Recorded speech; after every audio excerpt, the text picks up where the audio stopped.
Good morning, everyone, and welcome to Pacific Beach United Methodist Church. I'm Louis Perez, your song leader for the morning.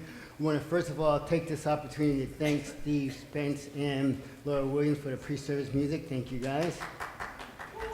Behind, or standing on the little podium there is Ron Jesser, music director and organist here at Pacific Beach, and behind them are members of the Voices of Praise. And we're going to get things started with I Saw the Light.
Good morning, friends. If we haven't met already, my name is Bob Rhodes. I'm the lead pastor here at Pacific Beach United Methodist Church. Thank you for choosing to join in worship today. A special greeting to those who are joining us online. Thank you for joining us in worship. Whether you're joining us in the room or perhaps joining us online, it's my hope that you experience God's Spirit moving as we worship together. I think that that's part of a purpose for us to gather together, is to experience that spirit of something bigger than us, something beyond us. And my hope is, whatever that experience might be, perhaps you might share that with someone, hopefully someone who's not already here, but maybe in conversation later on, perhaps in our coffee hour. But one tangible way that you might share that, either in conversation with folks who are here, but you might, especially if you're a digital person or a social media person, you might share that experience online through an online post or check-in or some way of doing that. So I would invite you, whether you're in the room or joining us online, that you might check in and share with your digital community that you're joining in worship today. We're continuing our worship series on Somos del Señor, which is a Spanish phrase that means we belong to the Lord, or we belong to Christ, or we belong to God.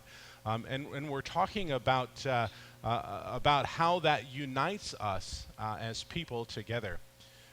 It's probably fair to say that there are those in the world who look at people of faith and seem like they say that that's a little bit silly, perhaps a little bit foolish. And our sermon today acknowledges and even celebrates our foolishness. And so I invite you to be open to the ridiculousness of the radical love of Christ as we gather together in worship today.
That was wonderful as usual. My name is Rose, and I am your worship leader this morning. Please join me in the responsive reading found on the screen or in your bulletin. What does the Lord require of you? To do justice, love kindness, and walk humbly with our God. With what shall we come before the Lord? With speech that is gentle, and words that build up, with actions that bring peace, and words that lift up the lowly. Come, let us worship the Lord, our God, in spirit and in truth. All are welcome here. Now please join us in singing hymn number 98, We Are Able.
Now please hold these words in your hearts as I pray them aloud.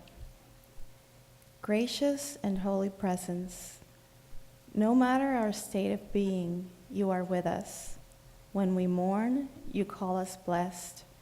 When we yearn for righteousness, you call us blessed. When we worry that we might be fools for our faith, your wisdom guides our lives. Open our minds and our lives this day to your overflowing love. In the blessings of your presence, may we speak your truth from grateful hearts. Amen. Now please turn to your neighbor and share the peace of Christ.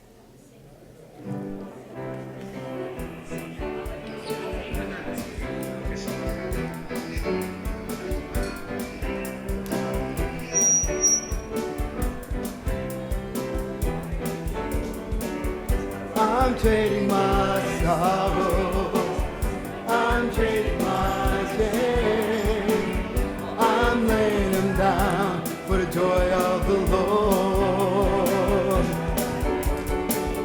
I'm trading my sickness, I'm trading my pain, I'm laying them down for the joy of the Lord. I say yes, Lord, yes, Lord, yes, yes, Lord, yes, Lord, yes, Lord, yes, yes, Lord, yes, Lord, yes, Lord, yes, yes, Lord, amen. I'm taking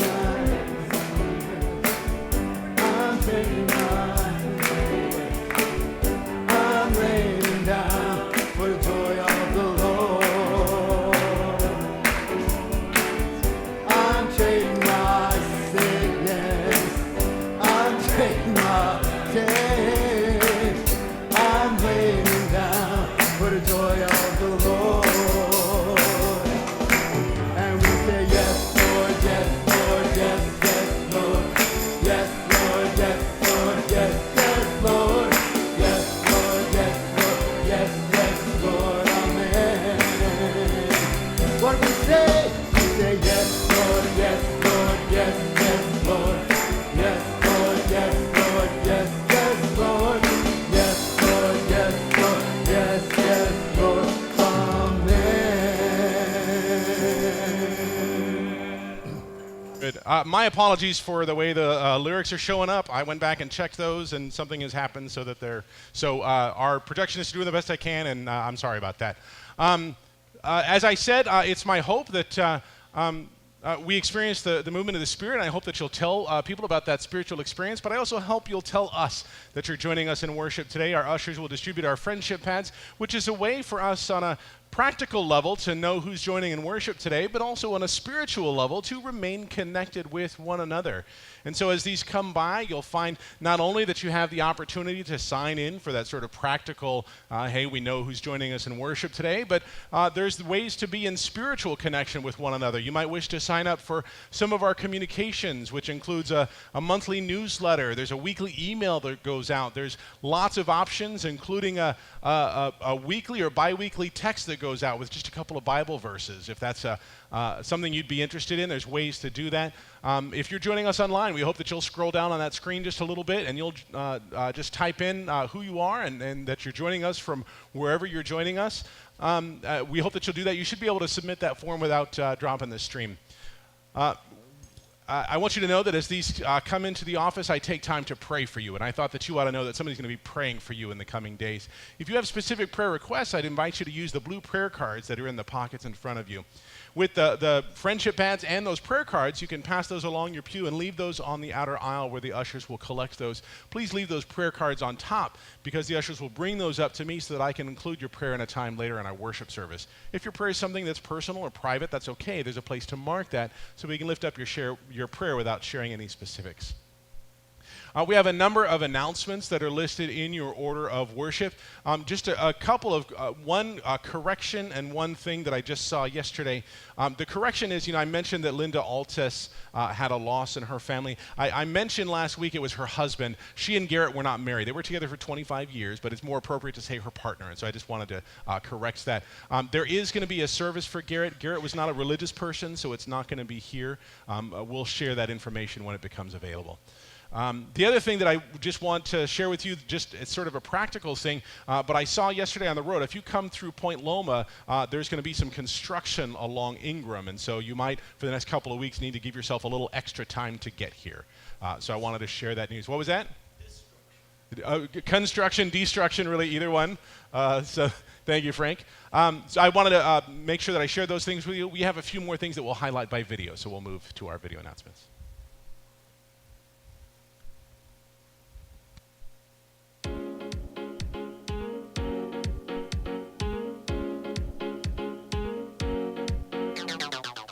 Good morning and welcome to Pacific Beach United Methodist Church. I'm Joe Peterson. Thanks for spending part of your weekend with us. We've got a lot happening with the church, so let's take a few minutes to find out what's going on. What do you want from a quality of life? I know I want more. Come on down to a seminar at Pacific Beach United Methodist Church, 10 a.m. on Saturday, February 29th, and meet the people from Circle of Health. I'm quite sure you'll get much out of this, and you'll be able to live a much happier and healthier life. Come on down to Pacific Beach, Saturday, February 29th, 10 a.m. Have a good day. Do you have one of these? Or maybe even one of these? These are the older church directories for PBUMC. We're working on getting an updated directory for the current members. If you're interested in participating in the planning committee for this new directory, please contact the church office. Thanks again for spending part of your weekend with us. Whether you're here in person or worshiping with us online, we're glad you're here. We believe that God has something to say specifically to you. If you need anything while you're here with us today, please don't hesitate to let an usher or one of the church leaders know. And as always, be sure to connect with us online at pbumc.org or on social media, Facebook, Foursquare, Twitter, and Instagram to keep up with everything happening here at Pacific Beach United Methodist Church. Thanks, and have a great week.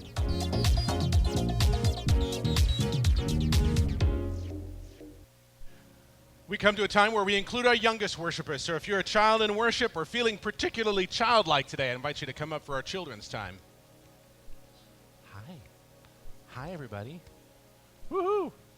All right, careful, careful. Oh, you made it. You had a bit of oversteer there for a second. Yep. Hi there. How are you doing today? How's everybody doing? Good? Is everybody excited to be here? Yes. You have a question already. Please tell me your question.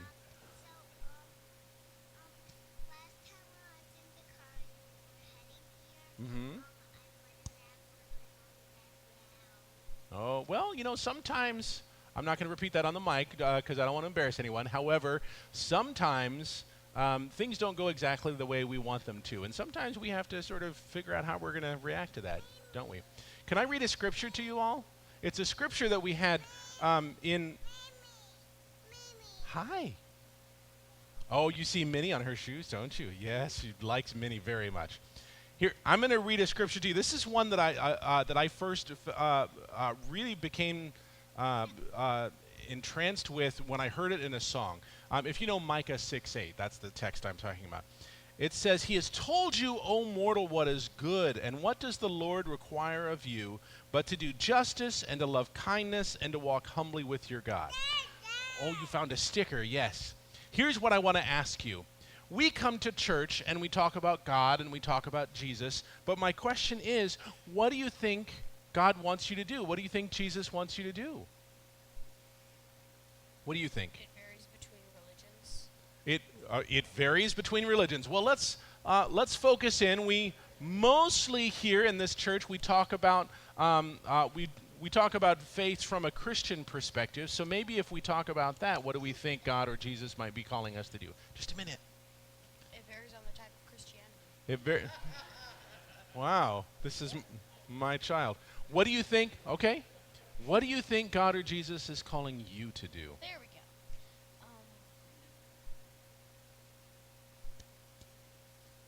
Focus on looking at the positive. Focus on the positive. Okay, I can see that. What do you think God is asking you to do? You ever see a crocodile drive a car? Have I ever seen a crocodile drive a car? That's not the answer I expected, but no, I haven't seen a crocodile drive a car. God's calling me to do that. God is calling me to take a crocodile from the zoo and make it drive a car. I think you're being silly. What do you think that God is asking you to do? What do you think? What do you think God is asking you to do? Maybe you don't know. Oh, go ahead. Be kind. That's wonderful. Yes, I think God asked me to do the same thing. Oh, and to listen? Yes. Oh, I like that. Yes. Be more patient. To be more patient? Oh, yes. Do you have another one? If you don't listen, that means you might go to time. If you don't listen, what? Go to time out. You might get a timeout. Yes. Well, that's true. That's true. Can you think of something that God is asking you to do? Maybe it has to do with kindness. Maybe it has to do with patience. Can I say something that I think God is asking me to do? Love. I think God's asking me to love. What did you want to say? Oh, you got shy. Okay. Yes, last thing, and then we're going to pray. So, why are whales big? Why are whales big? That's a great question. I'm afraid I'm not a biologist, so I'm not sure I have an answer to that. I'm going to read this scripture one more time, and maybe it'll help us a little bit with what it is that God asks us to do. What does the Lord require of you but to do justice, to do the right thing, to love kindness? We talked about kindness, and to walk humbly with God. We might even just think to walk with God and not walk away from God. Maybe we can look at doing those things. Does that sound like a good idea? Seems easy. It seems, well, if it sounds easy to you, I'd like to hear more, because it doesn't sound all that easy to me, but I'm going to try and do it anyway. Seems, all right. Let's take a minute and pray. If you remember the way I like to do it, I like to say it for you to repeat after me, and you all can join in too. Dear God, thanks for reminding us to look for goodness and kindness, to be kind, and to walk with you. Help us to do these things. Amen. All right, thank you for coming up to chat with me. If you're going to Sunday school, you'll find Amy right there in the back, and if you're going to sit with your families, that's okay too.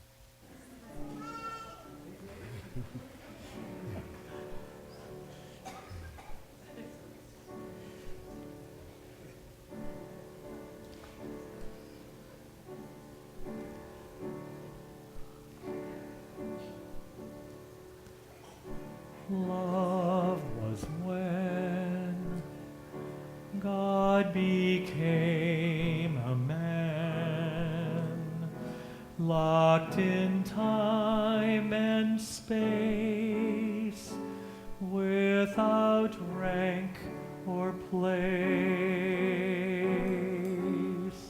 Love was God, born of Jewish kin, just a carpenter with some fishermen. Love was when Jesus walked in history. Lovingly he brought a new life that's free. Love was God, nailed to bleed and die, to reach and love one such as I.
Before we begin today's message, I honestly want to clean up something from last week that I just forgot to do. And I've been focusing quite a bit this year on gratitude. We're going to do a study on gratitude during Lent. But every month I want to do something that is an expression of gratitude. And the way I want to do that is simply a recognition of the people who do incredible work in this congregation. And so I'm wondering if anyone who over the past year has served on any of our committees. I'm talking about our finance committee, our trustees, our staff parish relations committee, our growing in faith committee, any of our committees. If you have served on one of those committees, I just wonder if you would be willing to stand as you're able or raise a hand and let us know that you are one of the people who has served in one of those ways. You can do that now.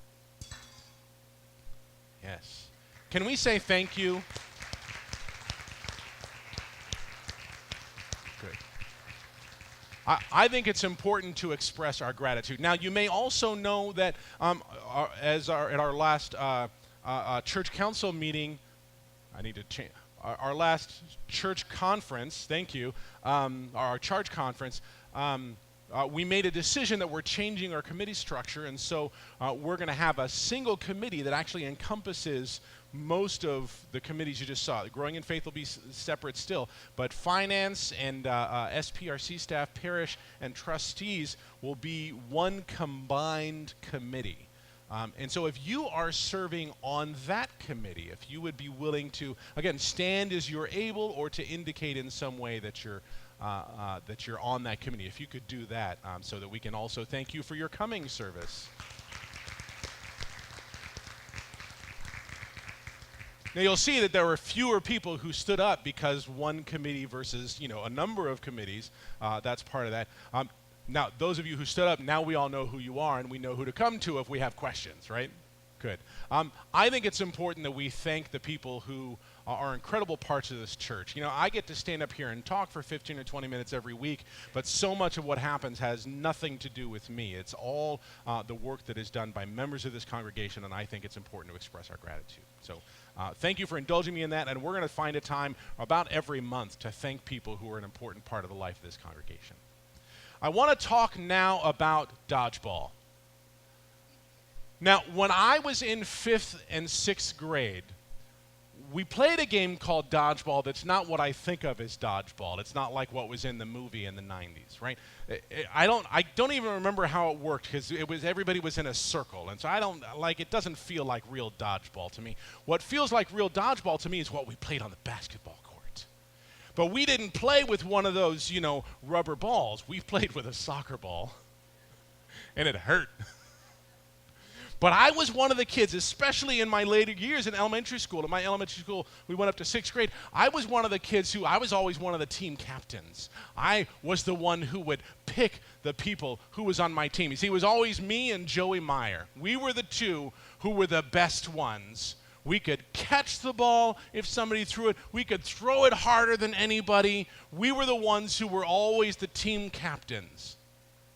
Now, before I was that person, I was the one who really wanted to be picked early on. Do you know that feeling?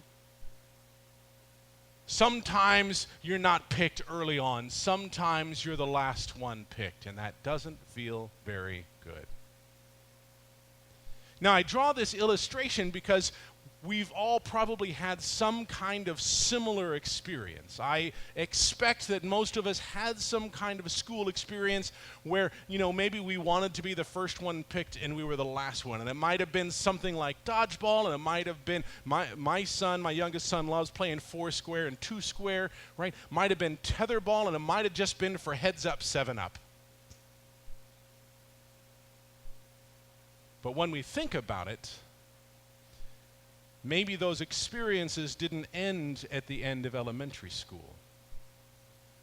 Perhaps we wanted to be the one who was selected for a promotion or a position. Maybe we wanted to be the ones who were selected by a romantic partner. There are lots of ways when we feel like we want to be the first one picked. And when we're not, it can be really hard for us. In some cases, it can be heartbreaking. And we can go to deep, dark places about our own self-worth. Sometimes we tell ourselves, when we're not the first ones picked, that we're not good enough, we're not smart enough, we're not enough. Today's text tells us in some ways how crazy it is that Jesus flips all that around. And I'd like for us to begin with today's text. We're continuing in 1 Corinthians 13, beginning with the very last verse that we read last week, but then continuing through. So this is 1 Corinthians chapter 1, verses 18 through 31. Let's listen as Rose reads. Scripture is out of 1 Corinthians chapter 1 from 18 to 31. Human wisdom versus the cross. The message of the cross is foolishness to those who are being destroyed, but it is power. It is the power of God for those who are being saved.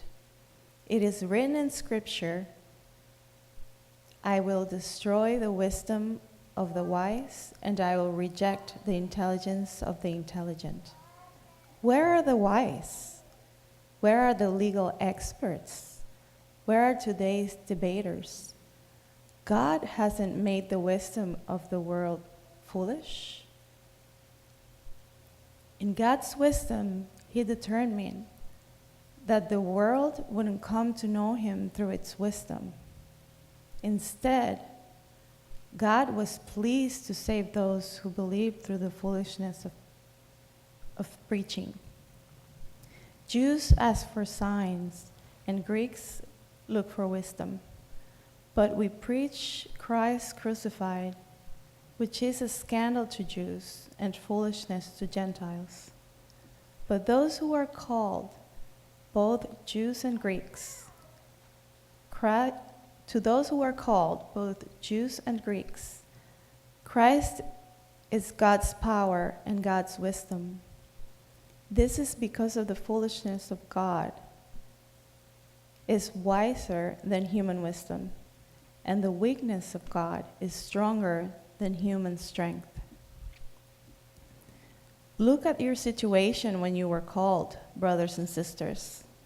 By ordinary human standards, not many were wise, not many were powerful, not many were from the upper class. But God chose what the world considers foolish to shame the wise. God chose what the world considers weak to shame the strong. And God chose what the world considers low class and low life, what is considered to be nothing, to reduce what is considered to be something to nothing. So no human being can brag in God's presence. It is because of God that you are in Christ Jesus. He became wisdom from God for us. This means that He made us righteous and holy, and He delivered us. He delivered us. This is consistent with what was written. The one who brags should brag in the Lord. Word of God.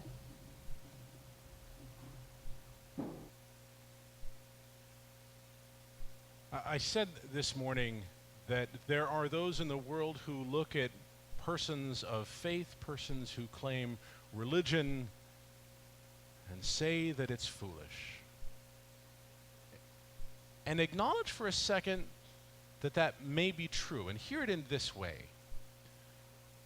How foolish is it to base an entire system of faith on someone who was executed in one of the most humiliating fashions ever. Imagine basing a faith on someone born in a stable. Imagine basing a faith on someone who spent the bulk of their time not with those who were powerful, but with those who were most marginalized. Imagine basing a faith on someone who, rather than surrounding himself with people who had power, surrounding himself with people who were the backbone of the lower working class. Doesn't that sound like something that's not going to get a lot of traction? Like, you're going to talk about all this stuff, and people are like, oh, well, that's ridiculous. Why do I want to talk about that?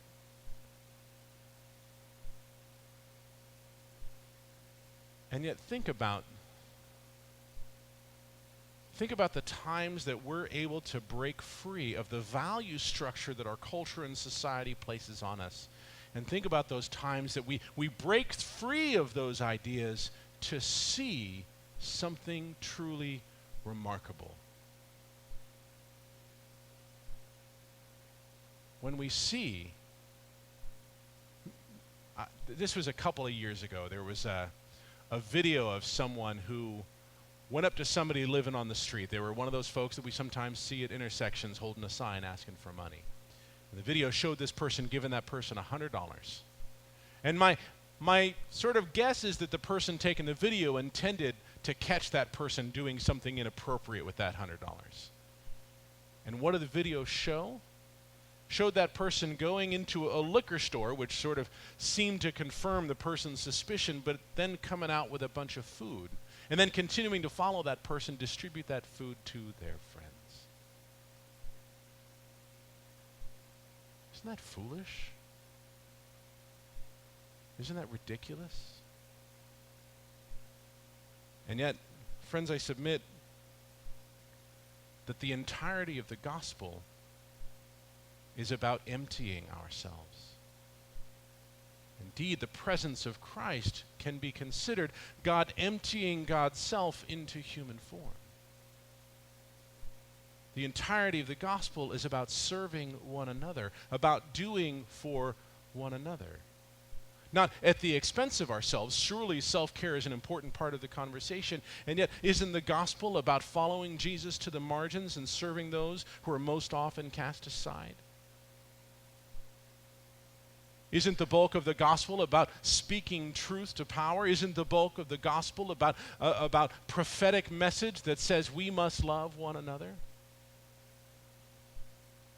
I had a recent conversation. I often have conversations with Jesse Hodge.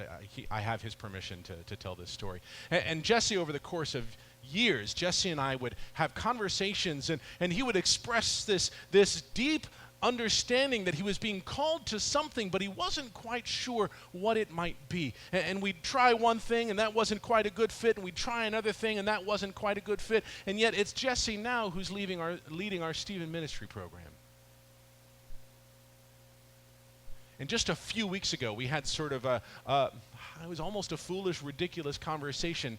He said, we have this group, this text group, and we don't use it that much. It's called Inspirational Text, and I'm a part of it. I don't get a lot of inspirational text, but I feel like maybe we can just get a little bit of the scripture for Sunday that goes out to us once or maybe twice a week, a little bit of the scripture that's already taken place on Sunday, and maybe we can send that out to that group. And so I started doing that 2 weeks ago. I don't know if you get that text group. I can't tell you, well, I can't tell you, but I'm overwhelmed at the response. My friends, people don't ever respond to the weekly email and say, wow, this really meant a lot to me. But I'm getting these responses from people who don't regularly attend on Sunday morning. I'm getting these responses from people who signed up for this text group saying, I needed this message today. I needed this scripture today. It started out of a conversation that I had no idea where it was going to go. It seemed like a little small idea, and yet it's having a profound impact. And so my question for you is this, my friends. Do you feel called? My hope is yes. I mean, as United Methodists, we would affirm that we are all called to some kind of ministry. But then, are you wrestling with it? Are you struggling with it? Are you talking about it? Are you praying with it? Are you really working to discover what it is to which you are called? Does it feel like maybe you're called to do sort of a silly and foolish thing? Great. Maybe it might be as silly as a weekly text message that seems to be changing lives.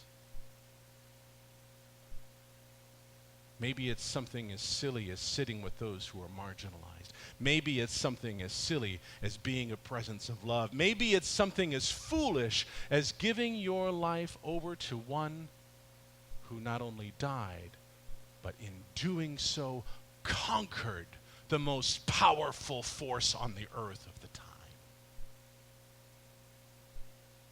In our humility, in serving one another, we change the world.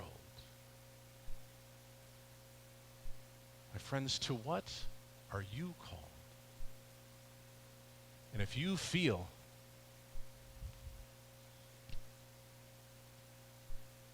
I love how Paul says it. Look at your situation.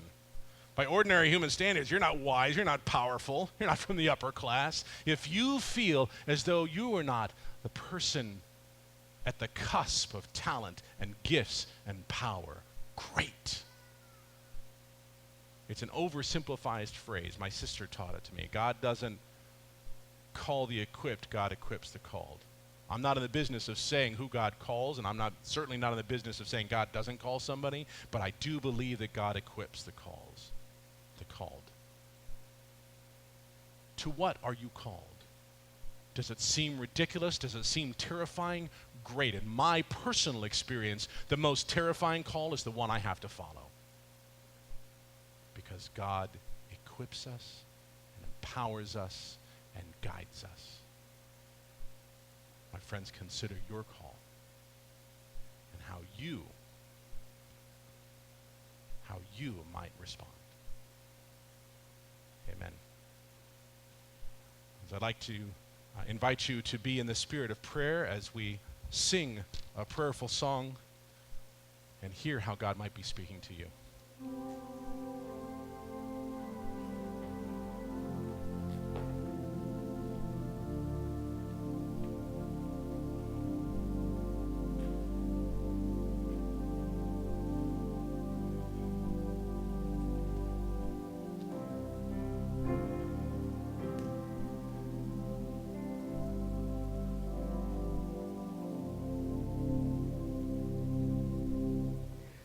Every promise we can make, every prayer and step of faith, every difference we will make is only by His grace.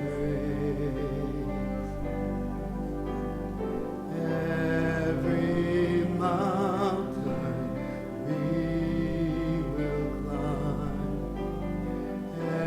every ray of hope we shine, every blessing left behind is only by His grace. Grace alone waits God supplies, strength unknown He will provide.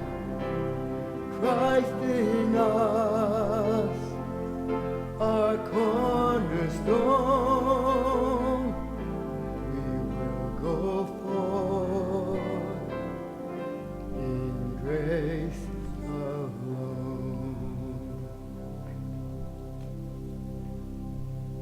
I invite you into the spirit of prayer. As is our custom on Communion Sunday, we'll conclude our prayer time with the Lord's Prayer, and we'll do so in a way that is a sung fashion. If you're not familiar with how we do that here, don't worry, you'll be guided through. Gracious God, we are glad to be able to gather together, to connect with one another in spirit and in faith. Help us in this time of prayer to celebrate with. During this time of prayer, as we pray here in the sanctuary at PBUMC, I'd invite you to be in prayer. Pray for your community, the ways you're connected with this faith community, but also your personal community, to see God's light and hope and love.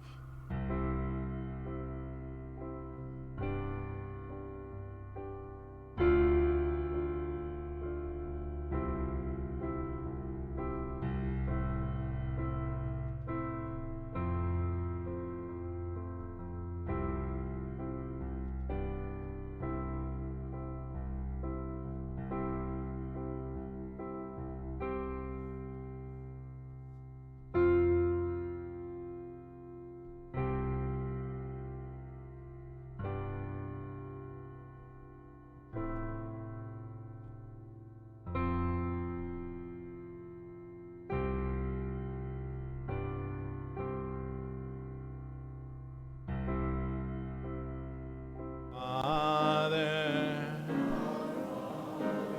who art in heaven, hallowed be thy name.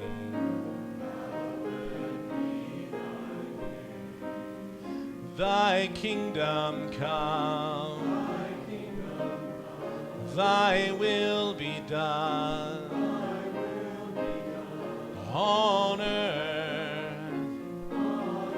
as it is in heaven. Give us this day the food we need, and forgive us our sins as we forgive those who sin against us all.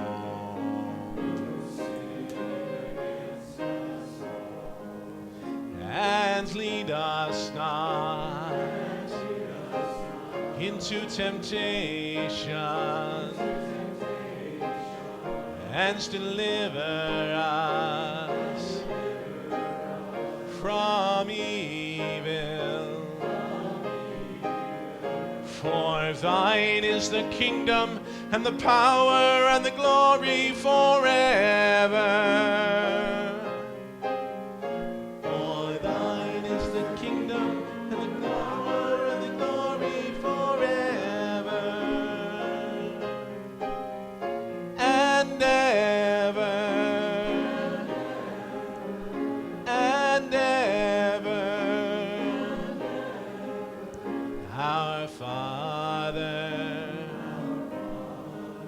who art in heaven, hallowed be thy name. Amen.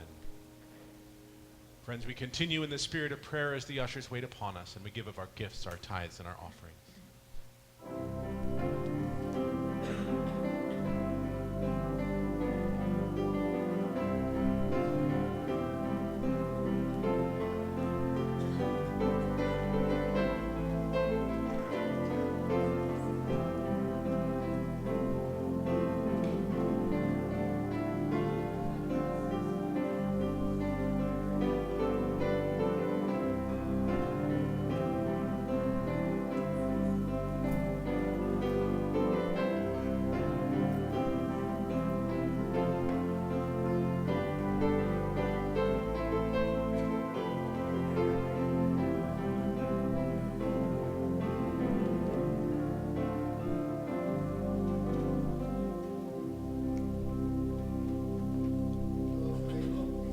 Sing our doxology.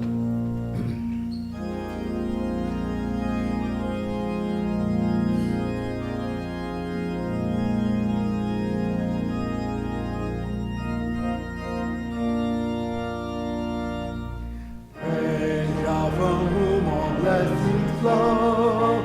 Praise God, all creatures here below. Hallelujah, hallelujah. Praise God, the source of all our gifts. Praise Jesus Christ, whose powers uplift. Praise the Spirit, Holy Spirit. Hallelujah, hallelujah, hallelujah.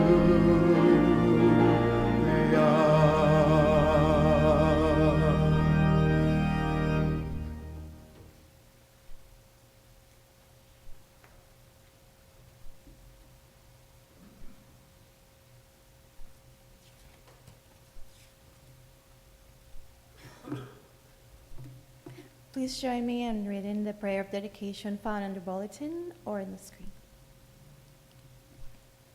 Ever present and holy God, we offer these gifts and hope that they will bring justice to those in need. We consecrate these gifts and pray that they will help others learn to love in kindness and to walk in humility. Through these gifts to the world, may those who hunger and thirst for righteousness find blessings. And may those who mourn and say the world find peace. The siblings of the risen Christ, we pray.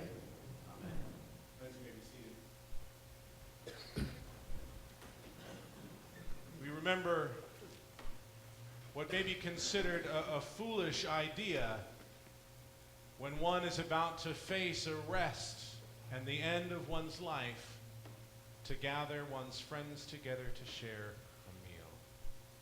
A meal that I suggest, my friends, has changed the world. In the United Methodist tradition, we talk about Holy Communion as a means of grace, a particular time that we feel the present Christ that is with us and perhaps within us. And so a meal of humble bread and grape juice indeed has the power to change the world. Why? Not because they are the most decorated or important elements of a meal, but perhaps, my friends, because they are the most ordinary, made extraordinary in the powerful love of Christ Jesus, who was humble, born in a stable, who called fishermen, and who died,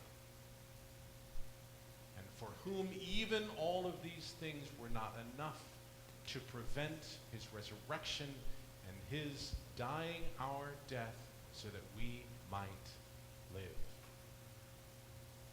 Indeed, these humble and small actions have deep and powerful meaning for us. We remember that when Jesus gathered at this same meal, he took bread. He gave thanks to God and he broke the bread and he gave it to his disciples. He said, "Take, eat. This is my body which is broken for you. Each time you gather together, each time you share a meal, each time you break bread, remember me."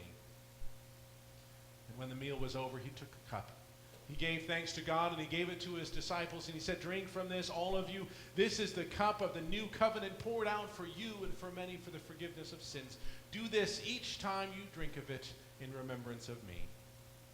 And so as we remember these mighty acts in Jesus Christ, we offer ourselves as a humble and living sacrifice in union with Christ's offering for us. Let us pray. Holy God, bless these gifts of bread and cup. Bless all of us who are gathered here.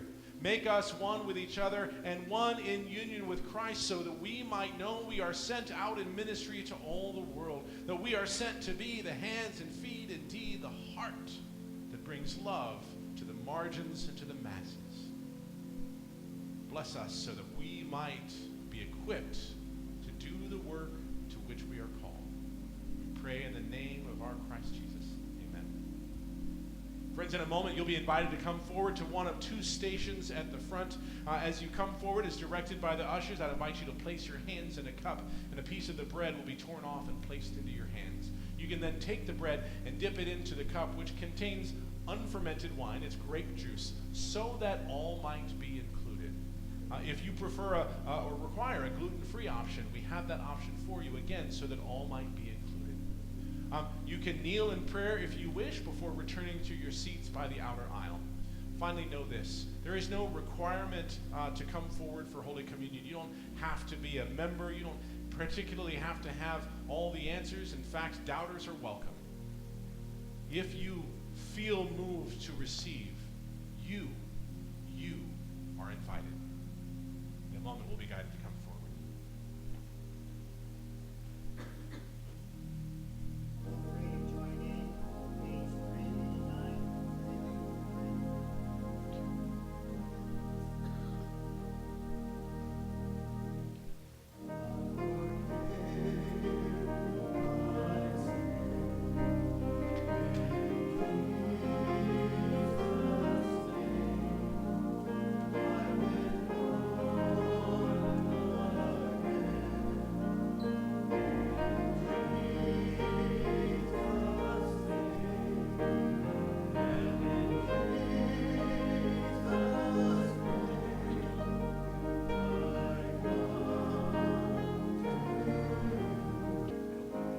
God sent his son.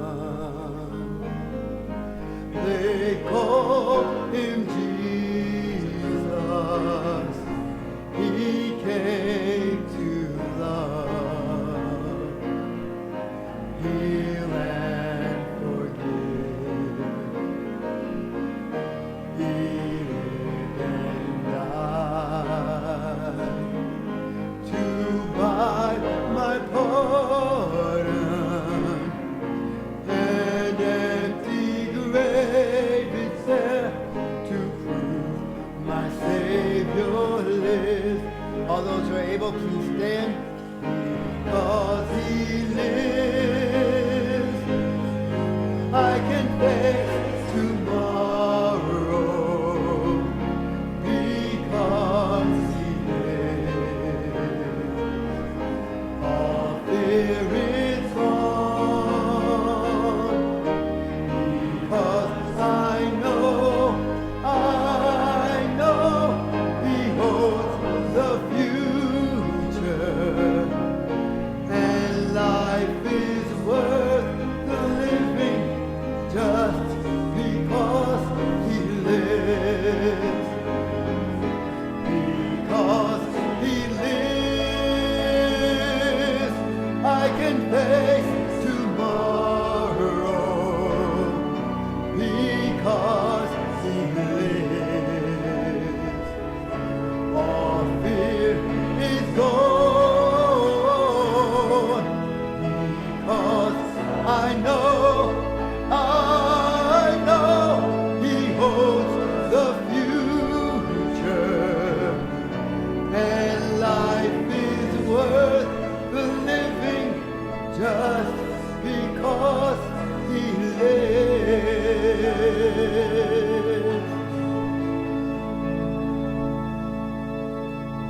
Friends, there's opportunity to continue to connect with one another. There's some refreshments available. Please gather together and continue this connection. Friends, the love of Christ is unbelievable. It's unbelievable. When you are called to something unbelievable, have faith that even beyond your belief and even beyond your ability, you are equipped to do unbelievable things. Amen.